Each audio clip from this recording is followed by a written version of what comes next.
Welcome back to another live stream. So this one is a bit of a pain in the neck for me, and I may as well do a live stream while I'm at it, just to show people just how repetitive this can get. So again, I've said this before, I should only have to do this once, but in this case, it's something that I must have forgotten to do, or maybe I've changed things after realizing that I can some of the additional functionality of Excel. So the problem we've got is that I'll just zoom out and show you.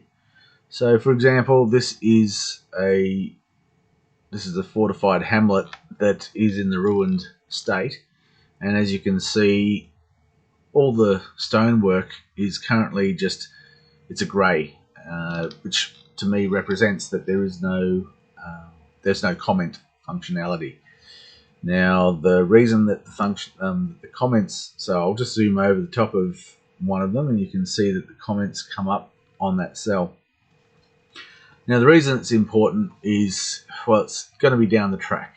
So effectively, if a group of adventurers, they reclaim this hamlet from the undead and then they're wanting to rebuild, that's great and all. They're going to have to replace each of these holes in the brickwork in order to restore the security of it. It's still secure. I mean, there's a lot of brickwork that needs to be, a lot of stonework that needs to be, tunneled through or, hit with some trebuchets or something like that. But it needs to be rebuilt. If you want to restore the security back to the way it was, the defences. Now, the second part of what I'm trying to do is I'm trying to put a black field behind it. So instead of white field, I'm trying to go for a black field. Reason is I want to be able to copy and paste this, and by copying and pasting black, then that will mean that I can, it'll copy and paste a lot easier than to have a white background. So that's the reason for that. So I'm doing that at the same time as I'm replacing brickwork. So you can see that I've already started with this pointy bit here, and I'm just going to continue along. I've already done the repaired, or in terms of if the hamlet is one that's been occupied and remained occupied since the War of the Gods, then it's going to remain in this state. They would have done some repairs, they would have got all those things sorted out within the 1,000 years since the War of the Gods. So that's that. And then I've been doing the ruined ones as well when I can. And I know that in terms of how does this what is the point of doing this when we're doing a lot of work on the geopolitical? It's just background.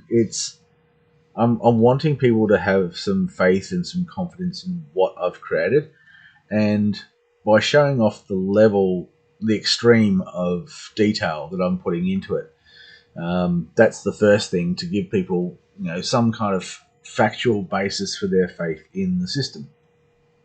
I want to create a system that lasts for 20 years.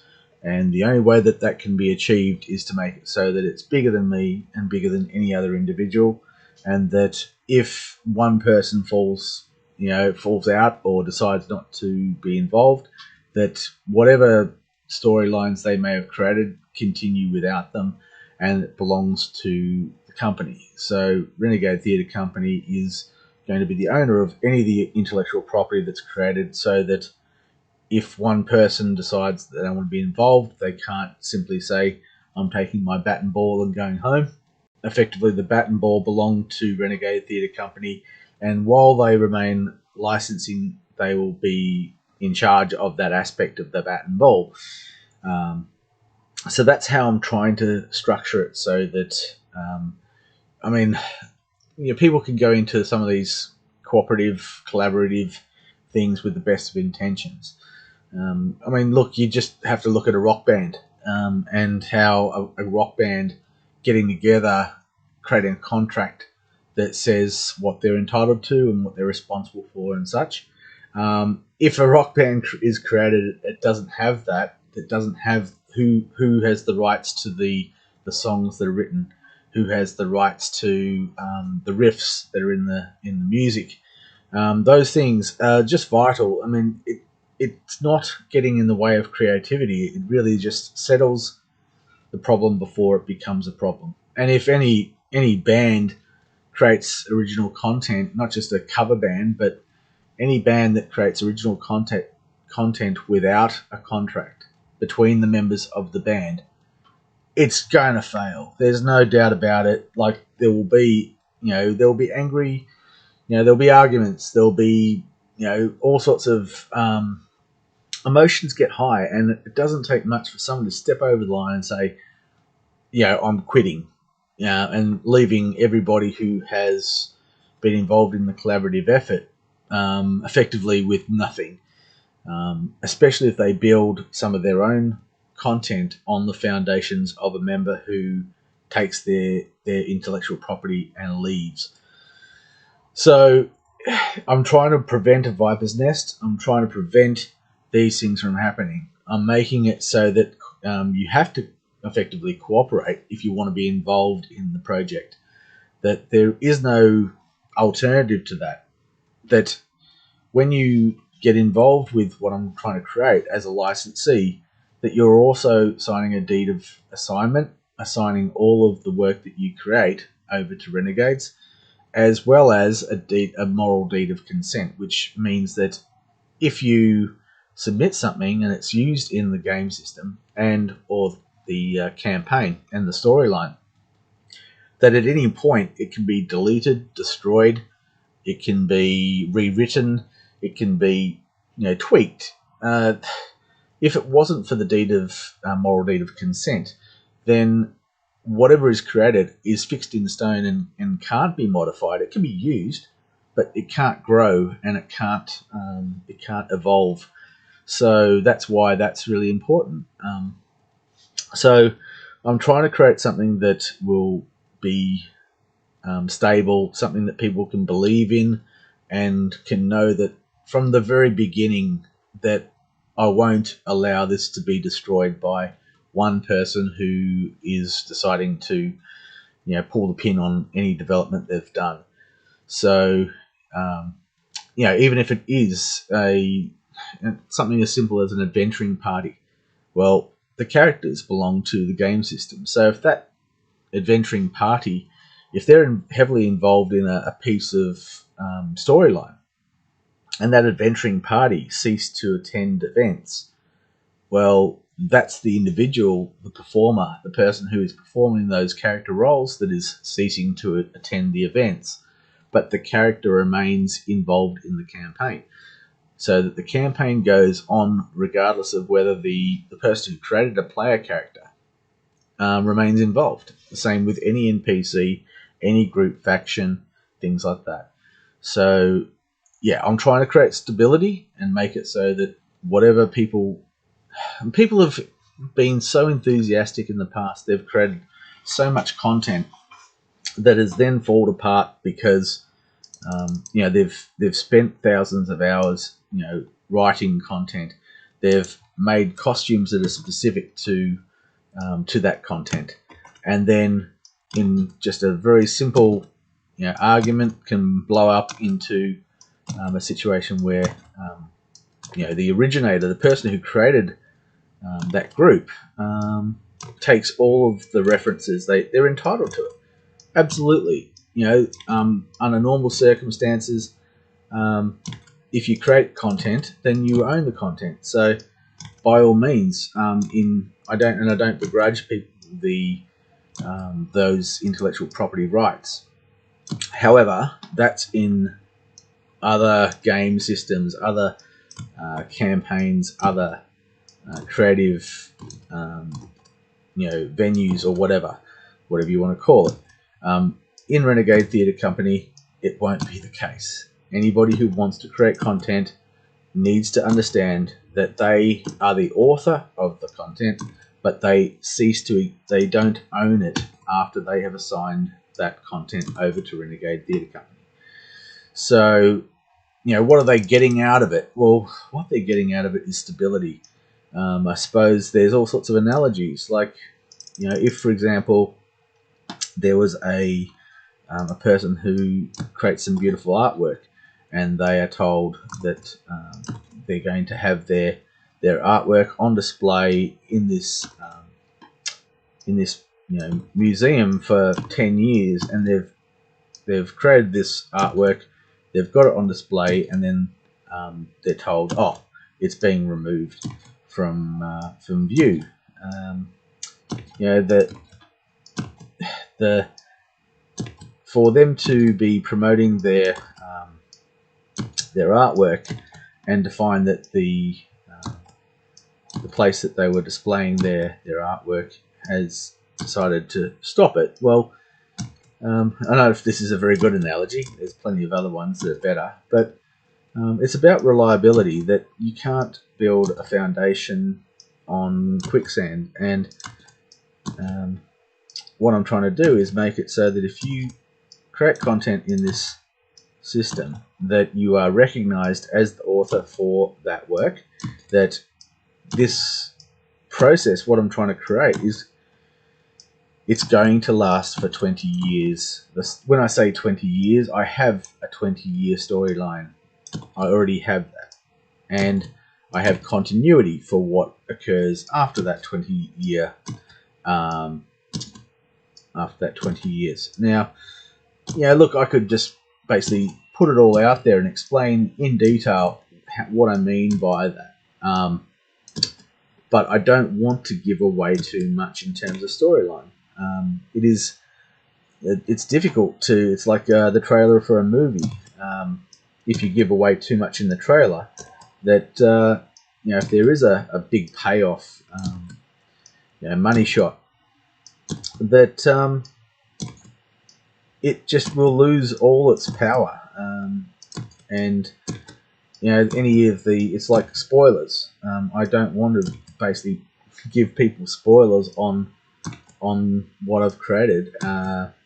Beyond, there's certain select people who have told, and I wish that they could erase those memories, because for them to have that, for the element of surprise to be there still, it would be fantastic if I could take back telling people. But anyway, back to what I'm trying to explain is that I'm sick and tired of people being involved in collaborative efforts where the people who are responsible for providing some stability, that is the organisers, are failing to provide stability and making sweeping changes without consultation and without concern about the people who have invested so much of their time and energy in creating content.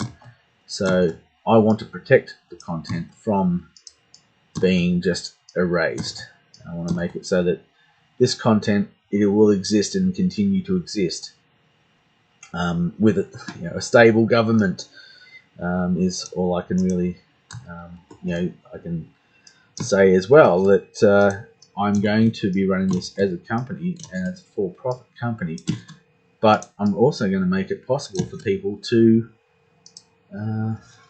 basically run their own little business if they wanted to. They can charge people to attend events that they have put together.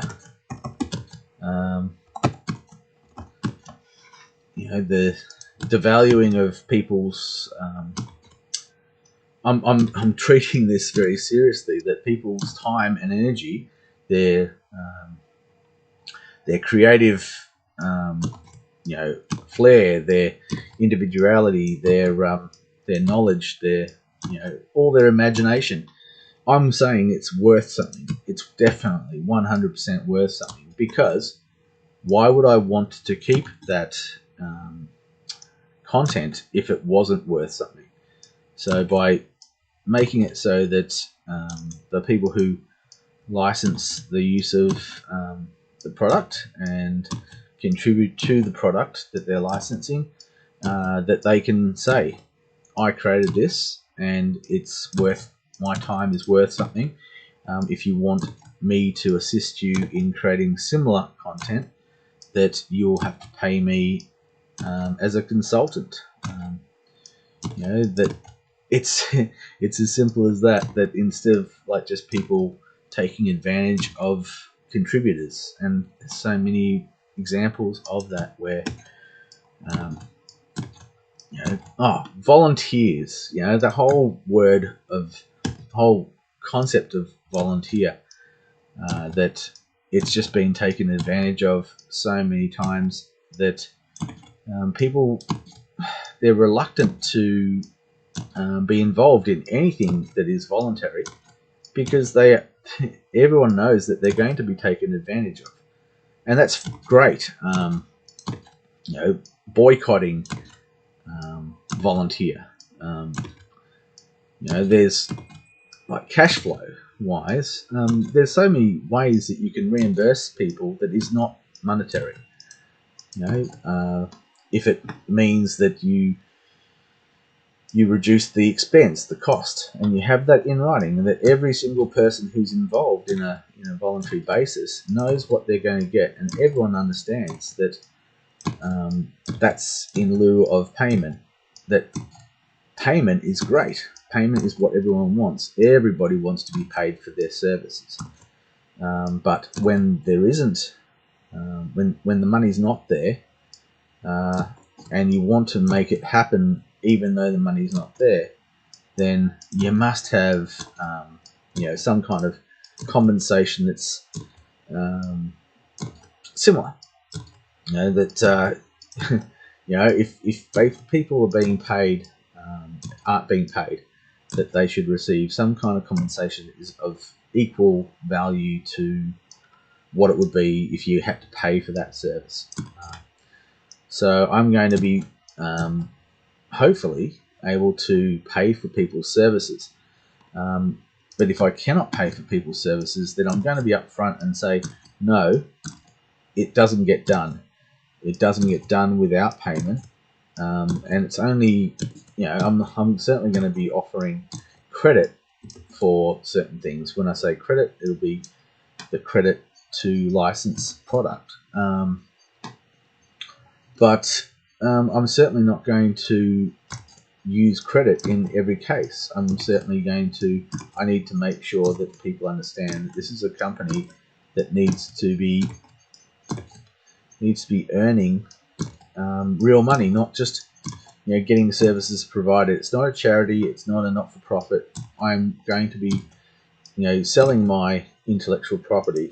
I'm going to be licensing it to people, and that I've put a value to my intellectual property. I believe in it enough to say it's worth something, and because I'm wanting people to be able to participate fully in the campaign, they're not going to be just led by the nose. They're going to be in the thick of it in terms of every single story arc, every time that they command troops, anytime that they move pieces of the puzzle around.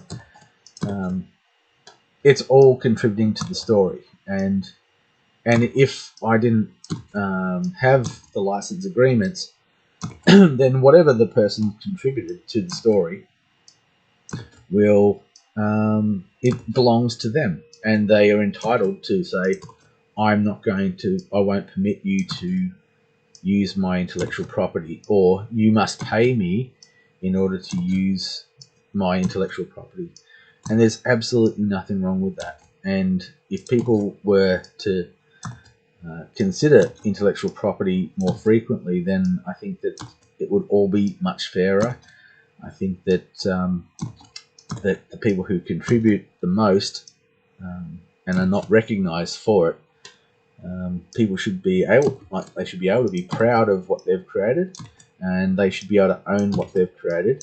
And I'm absolutely saying that without the license agreements that I've created, the people who create the content, they will own the content. However, I will be having any contributor assigning their property, their intellectual property, over to Renegades so that it can continue regardless of whether they are involved or not, if they choose to remain involved, or whether they choose to get out of stop involvement. So yeah, the only way to get stability and protect is to have license agreements, in my opinion. So that's how I've chosen to do it.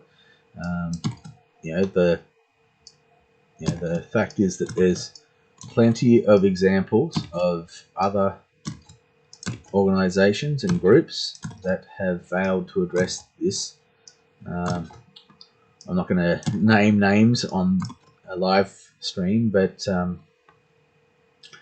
I believe that there's an example of a European LARP community that have been affected by intellectual property discussions, arguments, things like this, to the point where the contributors over many years who invested their own time and energy in creating content, that the ownership of the organisation changed hands, that it was sold for quite a substantial amount of money, and the new owners started to flex their muscles when it came to the content. They wanted to make some changes, and they told the community that they were going to make these changes, and the community turned around and said, no, you won't, because we created that content. You cannot erase our contribution, and you must compensate us for the work we've done before you can use our intellectual property. So they took it to court and they won, and so the contributors were recognised as the authors of the work that they created, and the new owner of the content had to reimburse these contributors, which all along should have been the case. Now, when I say all along should have been the case, I'm not necessarily saying that, especially with the grassroots organisation, cash flow, it's very important. It's very difficult to fund these things, but an IOU or some kind of recognition that if it is ever sold in the future, that you'll be compensated at a certain rate for the work that you've performed. So there's all sorts of ways, and so any to be involved in any project that doesn't treat intellectual property seriously is really just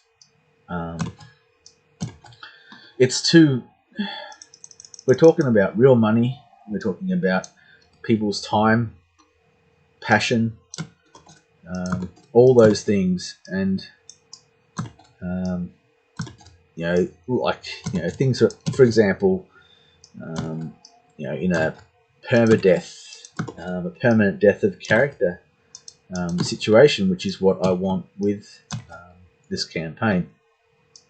The trauma of a character dying compared to the trauma of a game system ending, leaving all the stories untold, leaving plots in ruins, that all the plans that people might have had. It's much better that a character dies than to just disappear due to organisers failing to cooperate with each other. So no, it's not going to happen with what I'm creating. I value my own work too high to allow that to happen to anything that I'm going to have any interest in. And I could have had lots of good fun being involved in other people's projects over the years. I've kind of stepped out of being involved in a lot of live roleplay and things like this, because I ask the question, who owns intellectual property? And the second thing that I ask, well, no, the first thing I ask is, how are you going to prevent it from imploding? How are you going to ensure longevity? I don't want something that's a flash in the pan. If I'm going to invest my time and energy in making really cool costume, I want some kind of assurance that that the money that it costs to create the costume, store the costume, things like this. I also want a certain, how regular events are run. To me, the justification of creating a costume, storing a costume, cleaning it, blah blah, unless I can see a certain payoff, a certain number of events where it's going to be used, it's very hard to justify the expense. So, and I think that more and more people are becoming a little bit jaded about the uncertainty, to become enthusiastic in some of these campaigns, to spend the time reading the existing content, the rule system and the mythos, all those things. That it's just another flash in the pan. I don't want to get involved in it because I've already had my heart broken. How many times do you have to be involved in one of these campaigns, which that just in time you fall in love with it, and then as soon as you fall in love with it, it's over. We're seeing plenty of that kind of thing with TV shows that basically have so much potential and yet are dropped and cancelled. So that cancellation trauma, means that when it comes to a new series on the telly, you are sometimes you find that you are a bit. You don't necessarily want to fall in love with it. You want to sort of maybe. I find myself doing it where I am waiting for something to be into a second series. If it gets picked up as a second series, then I'm thinking I'll invest some time and energy, and not time and energy. I'll invest emotionally in the program because I know that it's strong enough to survive that bullshit, at least in the first season. And if it can survive that first season cut or cull or whatever you want to call it, where they don't project the customer base, I think that a lot of it stifles a lot of creativity. So I'm sure it does. Anyway, enough of that. All I'm trying to say is that I'm not going to have that kind of environment with Renegades. Anyone who's involved in it will basically be able to be. It'll be provable. It's provable. I can prove that my system is stable. I can prove that by using license agreements and deed of assignment to moral deed of consent, by using the licensing of the intellectual property, I can prove that that it is not going to fall apart, that it is a stable platform with which to build further on. So for me, from my perspective, if you know that a system is going to last for 20 years, that means that even in a permanent death campaign, like I am creating a permanent death campaign, if a character dies, they're dead, and there is no coming back from that. And no matter how many people whinge and moan and give, criticize and say that's unfair and all sorts of ridiculous. You just have to look overseas for examples of dummy spits in a permadeath environment where people, refuse to accept that the character existed in a permanent death environment, and was lucky to have survived for as long as it did. Sometimes the way that people treat their characters is, well, a little bit risky, and they're willing to take risks, that aren't necessary. There's time and place for heroism. In the absence of a permanent death system, I strongly believe that how heroic is it to run out into a dangerous situation for your character, and even to retrieve somebody who's injured or wounded, to spend time trying to heal them when you're concerned about being overrun, when you can simply go into a tent and say, I'm dead, and then you basically come back out again. To me, it's really hard to... How heroic? What is it really? Is there any kind of heroism in a world where your character can't die? Unless you want to break the second wall, third wall, I don't know, and just basically explain that, and just really stomp on people talking about talking about their character death with such trivial... It's just, to me, I can't stand the way that people talk about the death of their character, and I can't stand the way that people treat each other. They don't. There's not really any need to cooperate. Some of the reasons for killing are really so trivial that, don't get me wrong. I've basically...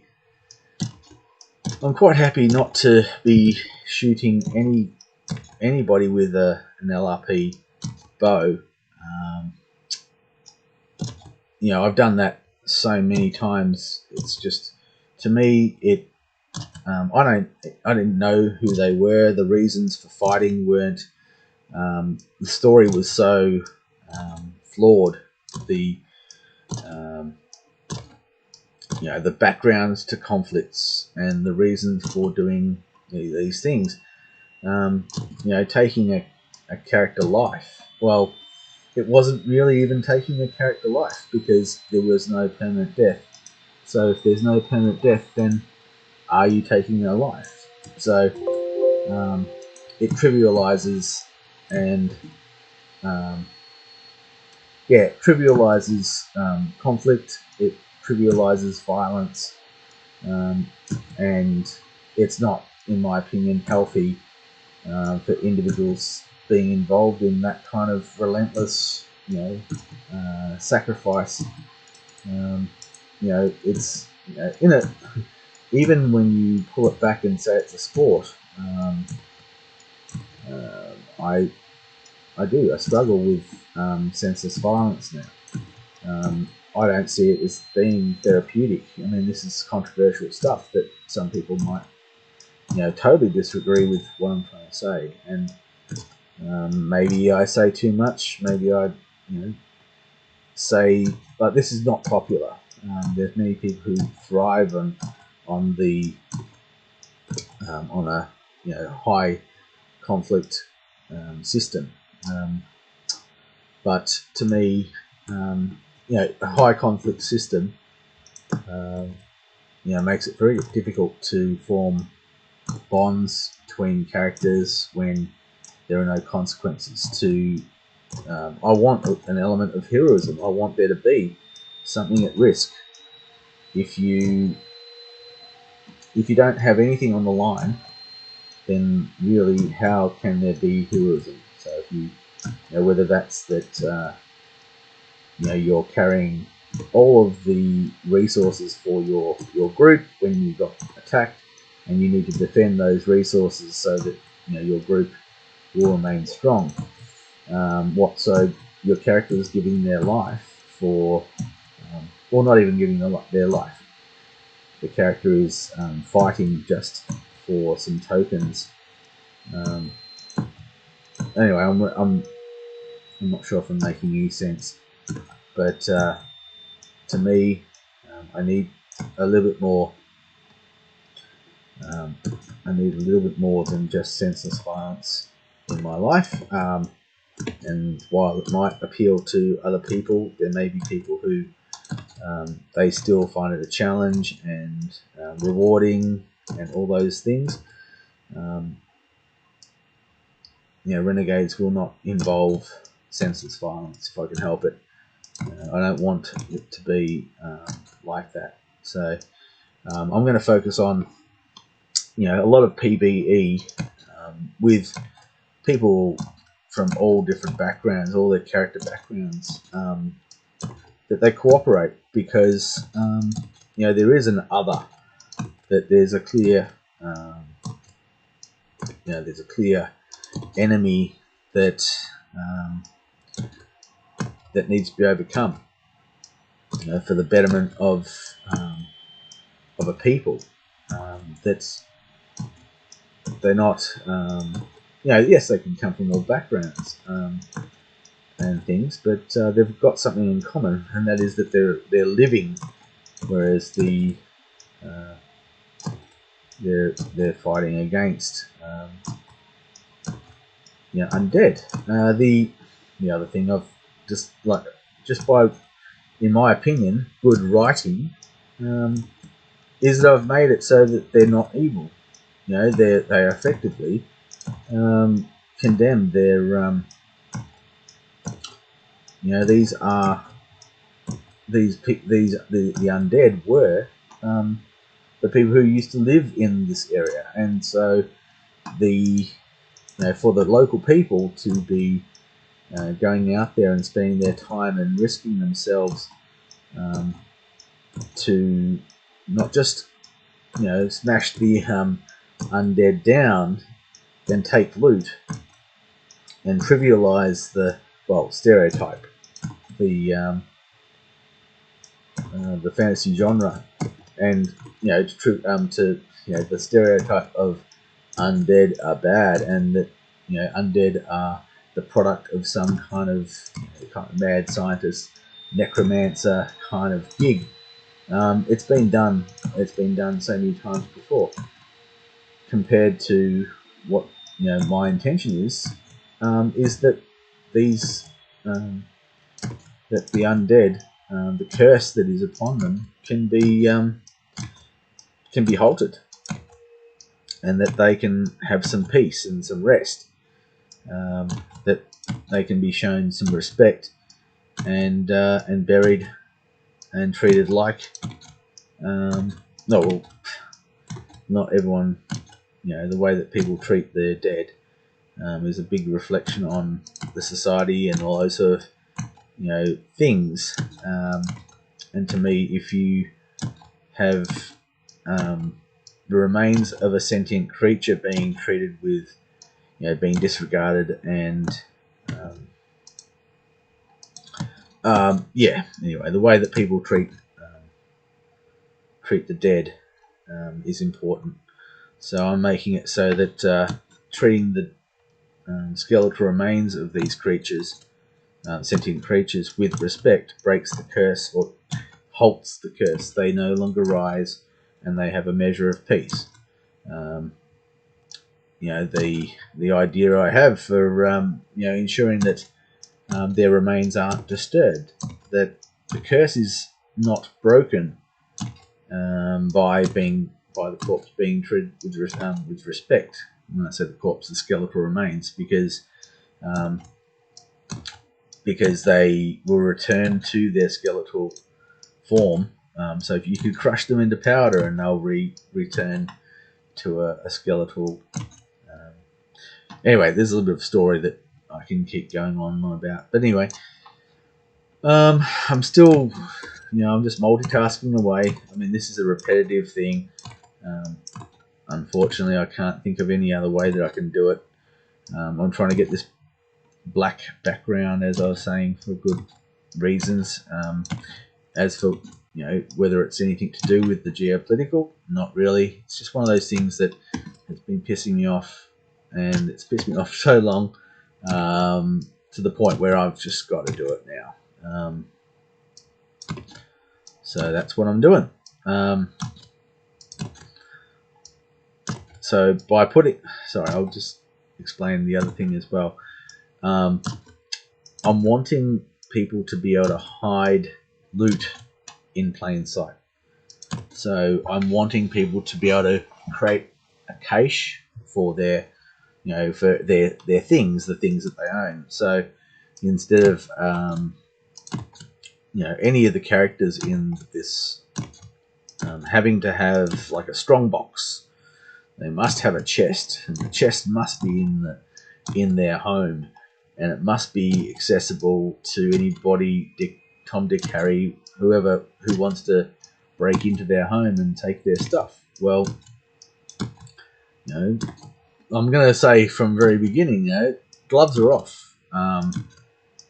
People can, if they can afford it, they're going to put the best security that they can afford. They're going to be crude in terms of, they're not going to be subtle. They're going to take you out. If somebody breaks into someone's house, yes, the loot is there, or sometimes is there. But anyway, I mean, all I'm saying is that the loot is not always there. In some cases, you may find that they've decided that they're going to create a little cache somewhere in the town or the village or the hamlet or the farm. So in this case, I don't know if I've pretty much have shown this previously, but when I click on this particular piece of stone, actually I'm going to go to this piece of stone here. Well, for example, this one. So this one here, if I was to go and edit the note, and I was to put in place secret cache of, and then I put the character number somewhere.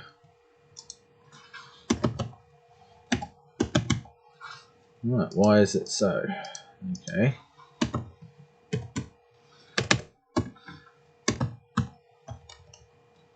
Okay, so for example, secret cache of this individual. Now, where are we?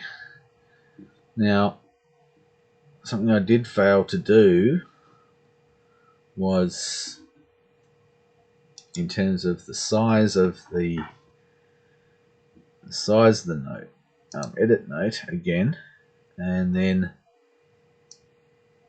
this is what I should have done before, is that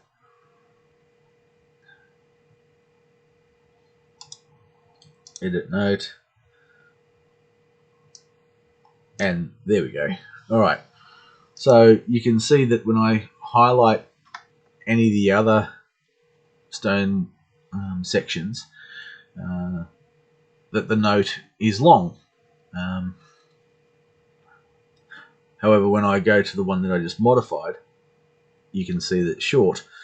So what I'm hoping to do is conceal the information in the note. So going to edit note, and then it shows up the secret information. So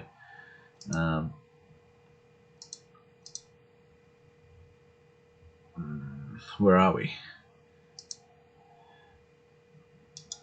Sorry, just trying to. There we go. So it's there, but it's off the screen. So you have to really look for it. Nobody's going to do that. Well, they could if they wanted to. That's the point of what I'm trying to do. Is I'm trying to make it so that these details are just another piece of proof in what I'm doing, and what I'm trying to do is inspire. I'm trying to provide proof that I have been working my ass off, and proof that what I've created is stable enough to believe one more time, despite the times in the past where people, they've believed in a new project only to find that project fails because the developers, the organizers of whatever it is, they've failed in one critical thing, and that is they've failed to recognize that they're human and that they can sometimes have arguments and disputes, and that when they have arguments and disputes that lead to harsh words and things like this, that on occasion some of these harsh words lead to ultimatums, and in some cases it results in the end of their collaboration. And when that happens, people suffer. The people who suffer, they suffer. So if they've basically invested their own money into whatever they've created, and suddenly what they've created they can't run events anymore, because somebody has been able to prove that they have clear ownership of a piece of intellectual property, then they might find, well, I can't run content. I can't use this information because it belongs to the individual. And in the best case, the player base could effectively take over the IP and say, look, recognize that you created this, but can we still play our game? Can we still, perform these characters, elsewhere? Maybe, it could be that there's a splinter that, it could be that you basically, you could even, the problem is that when it comes to the storyline and when it comes to characters' backstory and things like this, the references to other people's intellectual property create a hazard. And there's a lot of people right now all over Australia who are currently under the impression that they can continue playing a character role in a system that relies on another individual's intellectual property, when they could at any time deny the use of that. Some of the agreements that are made are temporary in nature. They're not designed for a corporate commercial application. That some of them, permission can be given, but permission can be denied. And that there are people who've spent a lot of money on costume and things like this, and they're vulnerable to the intellectual property owner at any moment denying the use of that intellectual property. So with what I'm creating, I'm the intellectual property owner, and everything I'm doing is designed to allow content to be licensed by individuals. So that's the objective. That's the point of what I'm trying to do. So it makes absolutely no sense for me to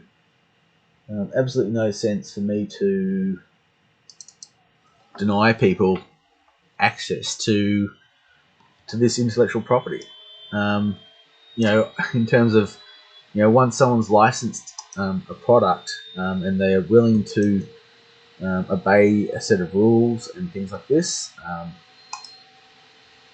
and fully aware that their behaviours, if their behaviour reflects poorly on the organisation, if they break too many rules, if they're constantly being pulled up on, when I say constantly, these are things that I don't want. I don't want there to be constantly. I'm wanting people to be pulled up on their behaviours pretty much, as soon as possible, and told, stop it.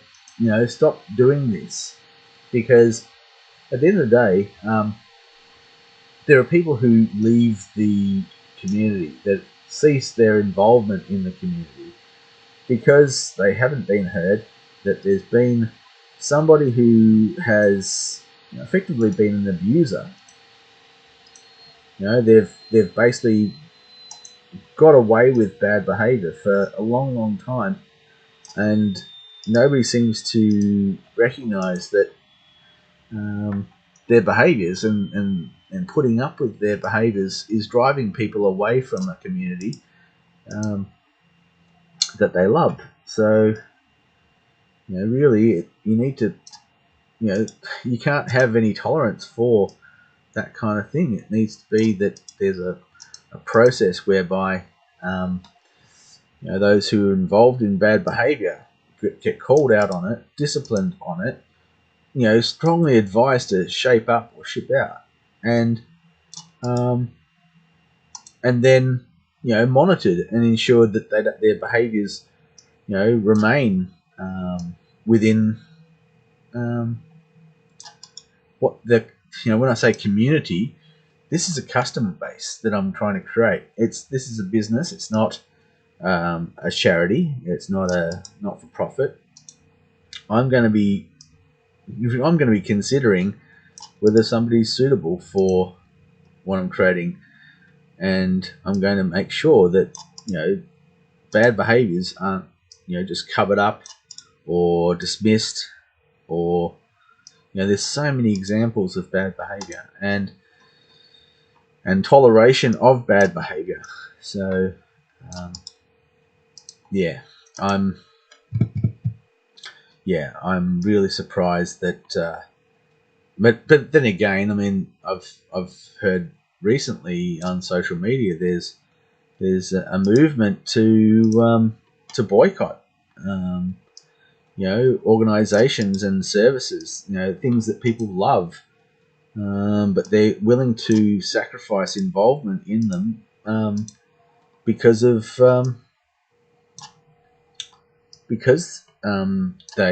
these organisations have tolerated bad behaviour and haven't addressed the bad behaviour, and pretty much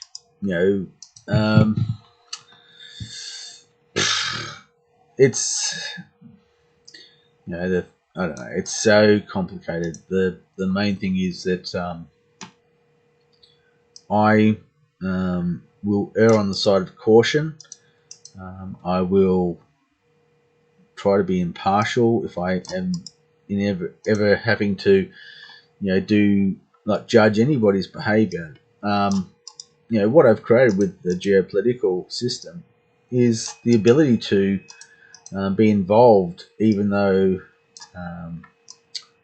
be involved in the campaign, even if you can't be present at live events.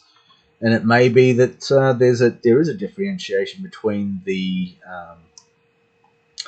in the field discipline, as in not being able to go to a live event because of an infraction or a series of infractions that warrant a ban or things like this.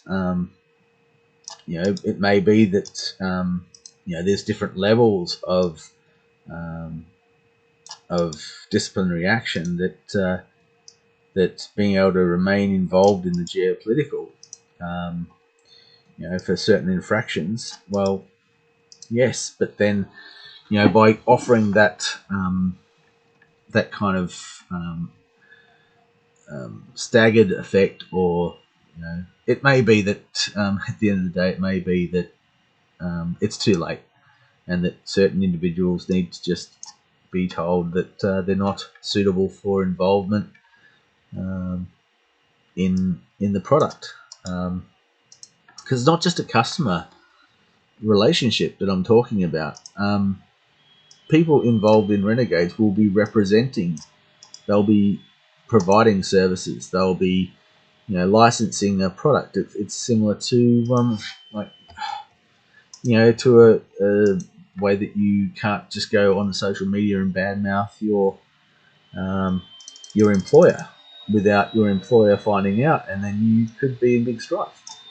I want there to be the ability for people to communicate and discuss things, but not to the point where it's actually turning people off. They're being involved in it because toxicity. Some of the things that come about, with social media and things like this. There are ways to communicate. There are ways to negotiate. There are I want people to be respectful of each other, and I want cooperative. I want people to be able to cooperate in terms of creating content together and be respectful of each other. Might be looking for some kind of utopia. It may be that it's impossible, and it may be that it's only because of my stance on some of these things that it may be that it reduces the number of people who are involved, and that it may be that it remains small because people can't be, not trusted, but it's proven that people can't cooperate and remain cooperative without it turning into a toxic environment where people don't play nicely with others. So, yeah, I don't quite know the answer, but what I do know is that I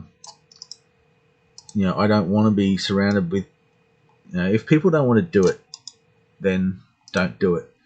But if people want to be involved in something, they need to be protected from each other. And so some of the disciplinary action, it may prevent people from sticking their foot in their mouth and losing. It's not a privilege. I mean, I don't know. The thing is that people sometimes their mouth gets carried away, and they've said something before they have fully thought through. I'm hoping to buy people some time and have people, think about what they say before saying it, and not, crash land. I really want people to learn to be respectful with each other. And anyway, it may be that I'm imagining that this can exist. It may be that people, there's not that many people who can work collaboratively without name calling and all sorts of petty behaviours. I hope that that's not the case, but I'm fully prepared to go it alone without accepting people just willy-nilly. And I'm going to, in terms of gatekeeping, this is business. This is not, this is. I'm not going to be, in terms of a customer base. Well, if somebody's unsuitable as a licensee of a product, that is completely different from. It's not completely different. Like computer games, right now there are, anybody who wants to play a computer game is basically clicking I accept, and if they break these rules, then they can be denied service. If they don't click I accept, then they can't download the game and cannot participate. That these terms and conditions aren't something that's optional. That the people who are involved are forced to comply with the rules and stick to the rules, and not. They can't just participate and treat people poorly without the consequences catching up with them. Anyway, look, I've been rambling during this live stream. I've been getting a lot done. I mean, I'm pretty sure people can see that, but have been going on for about an hour, and I need a break. But just wanted to share some of the mapping. Yes, they're squares, and they're squares because it's Microsoft Excel. And yes, Microsoft Excel is not a fantasy role-playing game mapping system, but what it has is the calculations. It has the ability to have, random number generators and comments and all those things, different color schemes, the abilities. I mean, yes, I haven't even scratched the surface of many calculations that are available, but I've certainly put it through its paces, and it seems to be quite robust for what I'm trying to do. So I think that if it wasn't for Microsoft Excel, that this wouldn't be possible in any other way. Pretty much just because of the sheer number of the record keeping and such. There's no way that I'd be able to have the ability to create a cache and hide your loot in plain sight, and make it so that it was something that could be seen by others. So anyway, I'll end it there, and if there's any questions, people want to send me a personal message or give me a call, we can possibly address some of those questions in another live stream. The other thing you can do is jump on